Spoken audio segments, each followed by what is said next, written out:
আসসালামু আলাইকুম এভরিওয়ান, আশা করি সবাই ভালো আছেন। আজকে যাচ্ছি মূলত একটু মস্কোর বাইরে একটা কাজে। সো আপাতত আছি রেলওয়ে স্টেশনে, এখন ট্রেনের জন্য অপেক্ষায় আছি। ওই যে আসতেছে, এই হচ্ছে ট্রেন।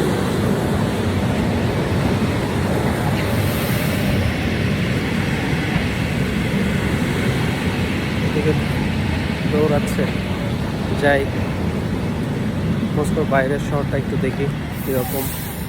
সবসময় তো মস্কোতে ঘুরি। এটা হচ্ছে মস্কোর বাইরের রেলওয়ে স্টেশন।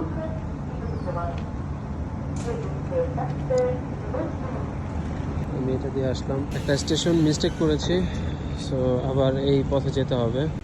এটা হচ্ছে সেই জায়গা যেখানে আমি এসেছি। এই স্টেশনের রেল স্টেশন নাম হচ্ছে নারা। তো এখানে আসছি মূলত একটা ক্লায়েন্টের সাথে দেখা করতে, তো তার অপেক্ষাতেই আছি। আকাশটা অনেক সুন্দর লাগতেছে কেন জানো। এটা হচ্ছে তারগোবি সেন্টার, লাইক শপিং মল আর কি, রাশিয়াতে তারগোবি সেন্টার বলে।